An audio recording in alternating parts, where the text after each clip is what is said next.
Hi, friends. When I was thinking about starting Course Creation Studio, I was actually pretty scared.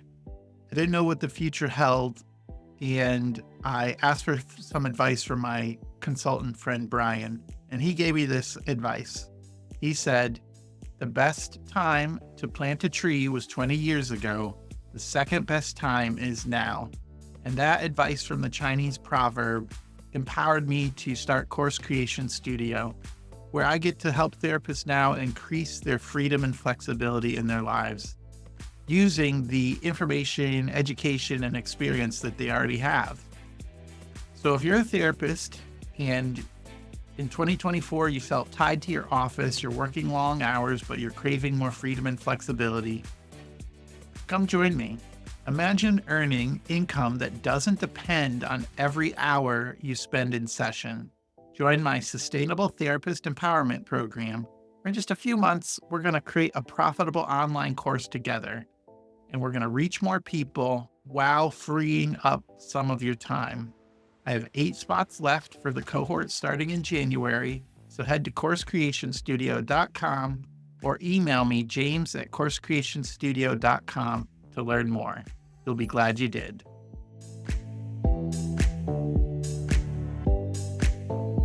They want to be really generous with their team, which is very, very kind. But if you are hiring and you are losing money on every single hour or session that clinician sees, you are signing your business's own death certificate, right? There will come a point where you personally cannot work more, or there is no savings left. There's no additional pot of money available to keep subsidizing that team member, right? So I think every team member, every session should add to the bottom line of the practice. Welcome to the Scaling Therapy Practice. This is the show where we empower mission-driven leaders to launch life-changing online courses. Really excited today to welcome my friend Julie Harris to the show. Julie Harris is the owner of Green Oak Accounting. She's an accountant for therapists and therapy practices. She's the author of Profit First for Therapists. I have my copy right here. Actually, the audio book, and listen to that at least 1.5 times. So it is an excellent resource. And he's also the podcast host of Therapy for Your Money. Julie, welcome to the show. James, thanks for having me. So today we're going to talk about scaling your practice and how an accountant can help you.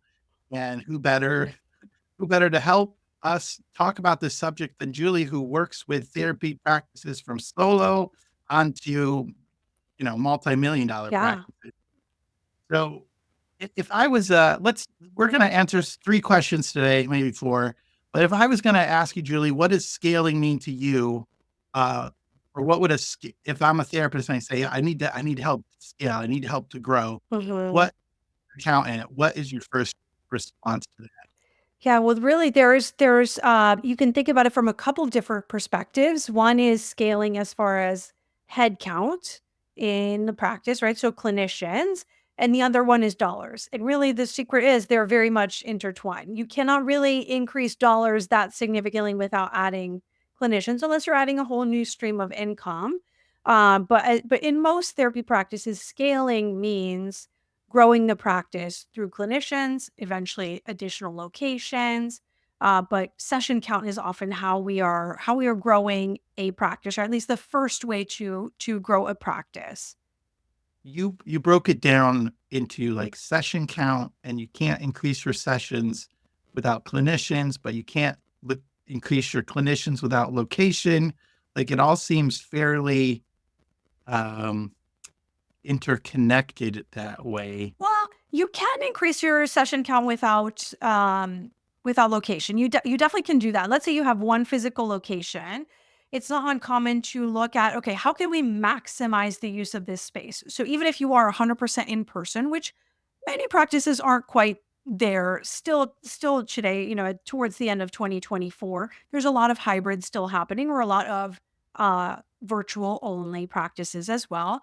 But even if you have a physical space, you can definitely scale without adding locations. But you usually will want to then take a cold hard look at what is the space that we have? What kind of revenue is this space able to generate for us, right? How many sessions during daytime hours, usually not at midnight, Mm. but can this space generate for us? And then how can we schedule team members in a way that's going to make sense?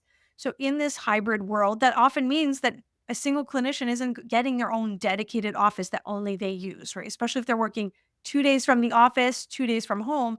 It is very wasteful for them to have their own dedicated office that's empty 5 days a week. So that usually means that multiple people are sharing an office, where you might even have in high rent areas, you might have a morning shift and an afternoon shift. You might have weekend hours, right? You may have Monday through Thursday, and then Friday and Saturday, a part timer. There's a lot of different ways that you can maximize the space to increase revenue without necessarily a physical location. But the traditional way to scale a therapy practice is by increasing sessions. To increase sessions, eventually you do need clinicians to do that. That makes sense to me. What what do people struggle with when they want to grow? Like, what are some of the barriers to adding some of those clinicians or expanding the number of sessions? hmm Well, I think often the barrier can be the math piece of it, where it feels like this big, hairy, unattainable goal, and where we don't necessarily know how are you going to get there. So I think that's where an accountant can be really, really helpful in just breaking down the math. For example, if you say to me, James, like I want my therapy practice to do $1 million a year in Mhm. annual revenue. That is all well and good, right? With a couple of questions, we can kind of figure out what that takes. So let's say I'm pulling out my trusty calculator. Let's say your average fee per session is $125 per session. That's 8,000 sessions per year. Okay, that's a good number. That would be divided by 12, 666 sessions per month. So what does it take to generate 666 sessions per month? One single person usually is not going to be able to do that, right? There's going to be multiple people. There's going to be multiple Yeah. people, but you need for Yeah. that systems, right? So you need clinicians, you need a system around recruiting, probably. You definitely are going to need to Detention. know Yeah. where those clients are coming from, right? So probably some kind of marketing to be attracting those clients, some kind of intake system so that when they come to your practice, you can convert a potential client into a client, right? All those things have to happen. And really, as we're scaling a practice, in a way, we're always aiming for all boats to rise at once. That's often not how it actually happens in reality, right? Where there's kind of a disconnect, but we're trying for all the systems to grow at the same time. Usually there's going to be one area or like, oh, marketing's not quite there yet, or oh, intake's not quite there yet, right? Where something's not quite working, but we over time kind of shore all of those up. Um, but you see how quickly we just broke down those numbers. Like, okay, that makes sense. That feels attainable all of a sudden. Yeah. Like when you say, "Oh, I want to make $1 million in my practice," I would not without breaking that down, I wouldn't know how to get there. Like, Yeah. how would you get there? Oh, you just need to have this many sessions if you charge that month. Well, what does that mean per month? Okay. Well, now we have a goal. We have a goal of 660 sessions or something like that. So how do we go put our actions or line up our actions so that we can hit that goal of 660 a month? And then it's going to become a little more obvious. There'll be things you try. Uh, do you hire a therapist? Do you split the time? Um, everybody's situation is probably a little different. So it's not the same story every time. Do people, I came to you with a hypothetical, oh, I want to grow my business and make $1 million. Do people actually come to you and say, hey, Julie, how can I make $1 million in the next year to 5 years? All the time, like all the Really? time. Yeah. I would say we work with practices of all sizes. When it comes to group practice, I would say one of the areas where we are particularly good is with scaling practices, right? Because there's so Hmm. many levers that are moving.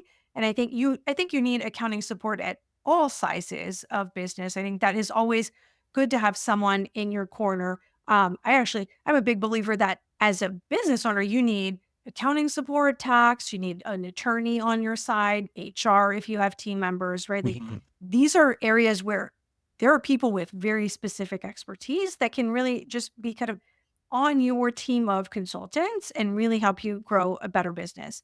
But I definitely think having an accountant on board to look at the financials with you and kind of either pat you on the back, right, and say, great job, keep going, because it can be lonely when you're aiming for those big Mhm. goals. Mhm. You can't go to your team and say, hey, we're almost at $1 million. This is really exciting, right? Or it doesn't feel comfortable. If you say that to your friend who's a W 2 working a job somewhere, they're going to think that you've got $1 million in your pocket, which is not Mhm. at all the truth. Right. So there's just not a lot of people that you can celebrate that with. And that's one of the really big advantages. But you can also have an accountant in your corner to say, like, hey, I think we need to slow down here. You're getting into a dangerous cash position, right? So they can help just with their expertise because they see a lot of other businesses. They can help you look around the corner and see when things are not going well. They're also a great person to just run ideas by, right? It's very, very common for our clients to say, hey, I'm thinking of making this move. What do you think? And sometimes we'll give the green light. Yeah, that's a great idea. You have the cash. Or sometimes we'll say, I really don't think it's time for that yet. Like we need to postpone that 6 months. And I think that's very, very beneficial to the practice owner who just sees their own story. Like they just see their own numbers, their own forest, or they hear Yeah. things, you know, on Facebook or TikTok, or what, and they just like they're in their own head, and they don't have that person who can see the story, see the numbers, and be able to tell them what's going on with their practice based on the numbers. Like it's really hard. I'm sure some people could do it, but it's really hard to fudge the story the numbers tell Yeah. with your practice. Yeah. And one of the things we've talked about in the past is you're able to look at the numbers and you can tell what's going on based on what the numbers tell you. You mentioned something like, how do you know if you have a cash flow problem? Like, could most therapists pick up their balance sheet and look at it and say, "Oh, I have a cash flow problem because of this."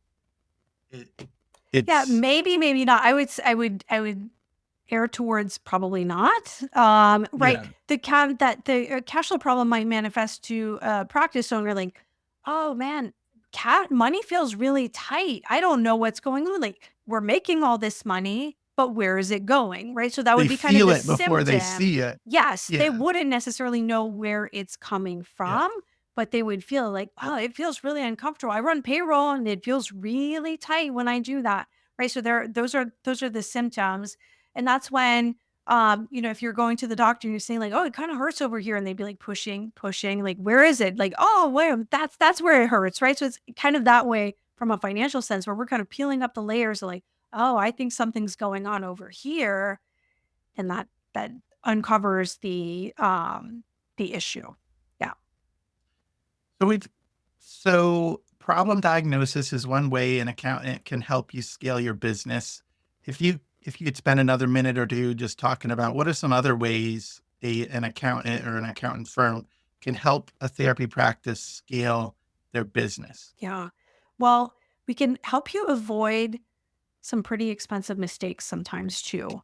Can you give Or me an example Yeah, of or that? well, so Yeah. avoid expensive mistakes. I've got an example for that. I also think sometimes we can help you not get overexcited and forget about the math, right? So let's Mm, unpack those two. So yeah. not make expensive mistakes.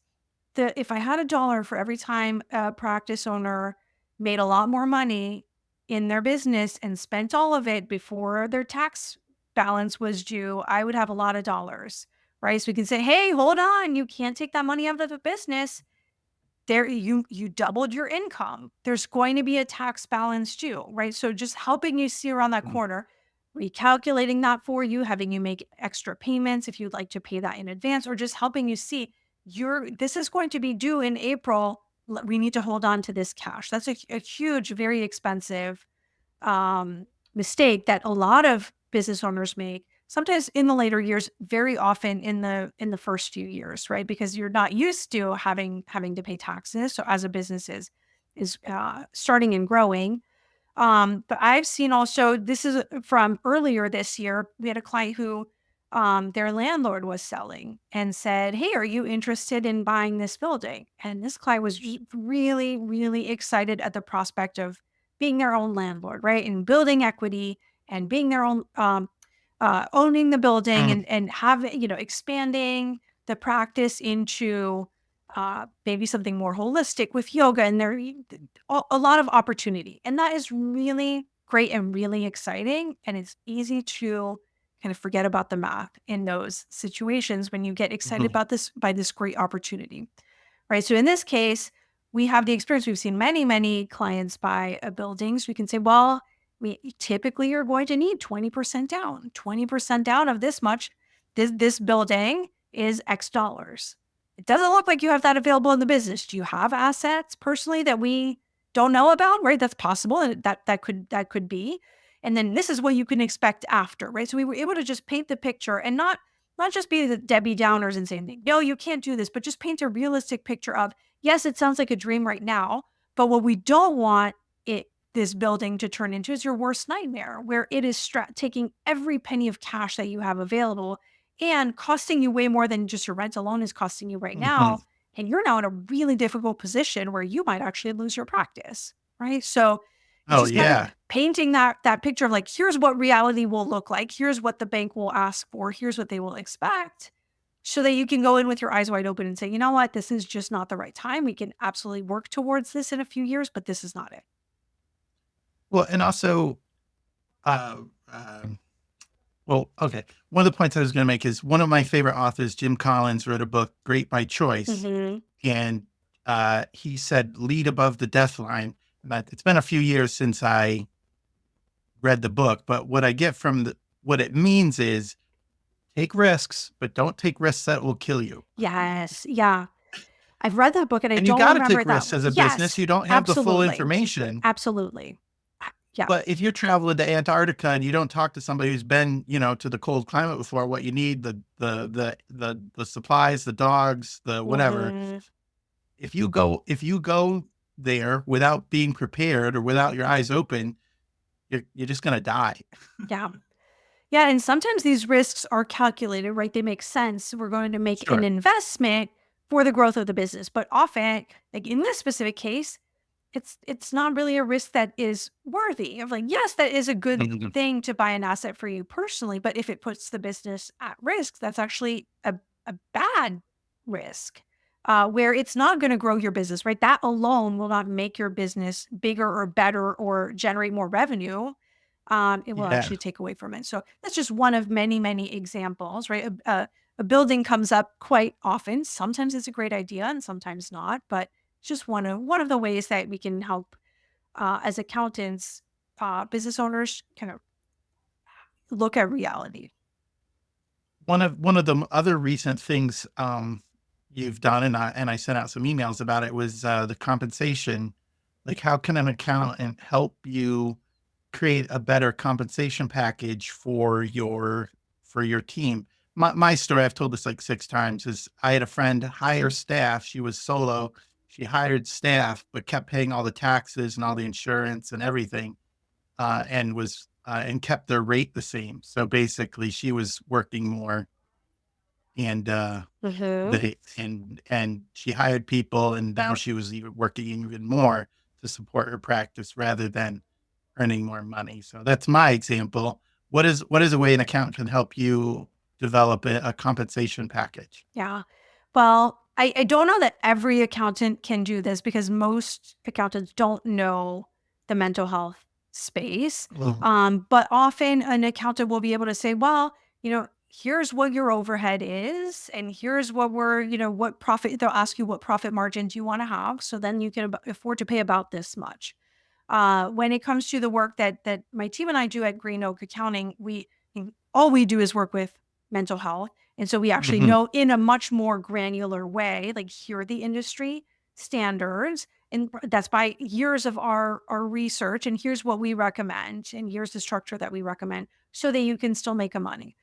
still make a profit. I'm a big advocate that every practice should be profitable. I know a lot of practice owners, when they hire, they want to be really generous with their team, which is very, very kind. But if you are hiring and you are losing money on every single hour or session that that clinician sees, you are signing your business's own death certificate, right? There will come a point where you personally cannot work more, or there is no savings left. There's no additional pot of money available to keep subsidizing that team member, right? So I think every team member, every session should add to the bottom line of the practice, because that is in service to everyone around you.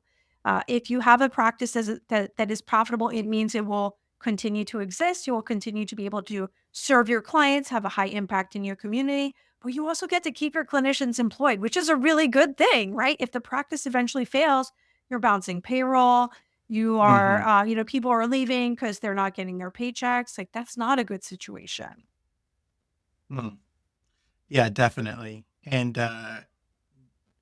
I forget. I forget you're not on purpose because I mentioned accounting, but you do work with therapists. Like you work with therapists, you know the numbers, you know the compensation, you know the ratios. That is a very valuable knowledge to have, and it's really probably difficult to acquire unless you work in the field in the business. Um, I want to shift a little bit. We've talked about how an accountant can help you scale your business. We started talking about mistakes. How can you started scaling a little bit with online courses and helping people with their uh, with certain areas of their Mhm. business. What's your experience been with starting to offer some courses for people?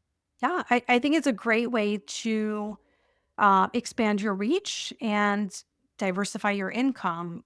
So for a lot of therapists, when they are wanting to maybe do something else that's not just sessions, I think that's a great direction with a low barrier to entry. Right, there are definitely costs associated and a lot of time associated with recording a course, but once it's done, the continued investment can be minimal. You usually do need to keep marketing it, but it's possible to generate some income, however minimal or large it may be.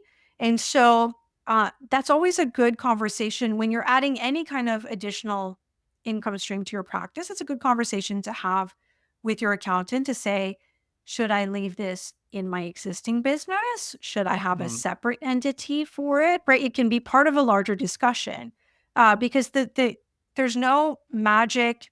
You should always do this answer. I wish there was, but it depends on the circumstances. So the conversation we might have with our client is, well, okay, you want to start a course. Who is it for? Right? Is it for CEUs, for clinicians? In which case that makes a lot of sense to keep in your practice. Is it a course for your clients? Well, maybe we don't want that to be construed as providing therapy, right? Outside of the therapy mhm, room. Then maybe it does need to be in a separate entity, right? Sometimes you will want to talk to your attorney about this as well. But when it comes to another consideration could also be, are you planning to sell the business in a few years? Would you want to keep these courses, right? If you did sell, would you continue to do this? In which case, having it in a separate entity could make sense. So there's a lot of ifs, ands, or buts here of like depends on the specifics. But your accountant, your attorney, possibly together can help you figure out what is going to make most sense for you. So if I was going to come to you and I'm a therapist and I say, "Hey, Julie, I want to create an online course for my business," what's a couple questions you would ask me to get me thinking about, what I want to do with Yeah. it? I would ask who the course is for, like what is the Hmm. audience? How much money you're expecting to generate from that course. That would kind of be the starting points. And what's a long-term plan for this? Like, is this one of many? Is this just a one and done? Is it a passion project? Um, the answer to that would help kind of continue the conversation on. Um, it's also possible from a tax perspective, really Of course, being in the same entity as your business, it doesn't matter, right? For the IRS is going to tax all the revenue that you make either way. Either way, they're getting their money.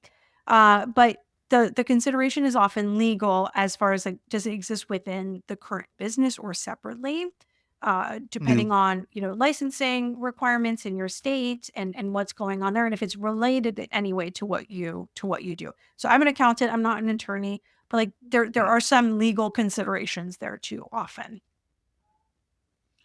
Okay. So what have you been up to, or where can people find you on the internet? Yeah.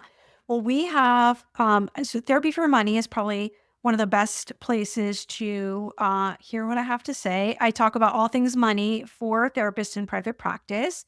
The podcast is just back up for season 5 as of the end of September. And so that's very, very, very exciting. We have a lot of exciting episodes this year. You can also find us at greenoakaccounting.com.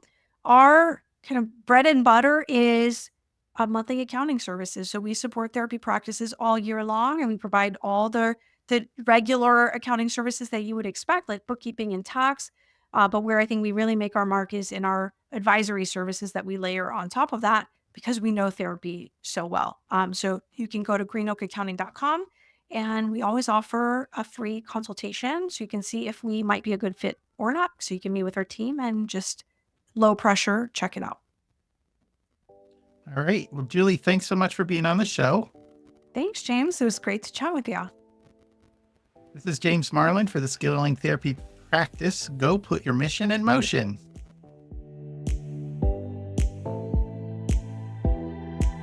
Julie made a course for therapists called The Financial Side of Adding a Revenue Stream to Your Practice. It's a straightforward guide to the financial essentials of adding an online course or other revenue stream to your practice.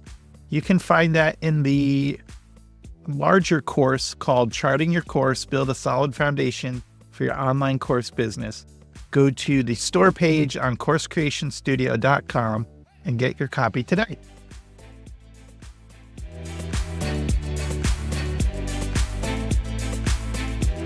What'd you think?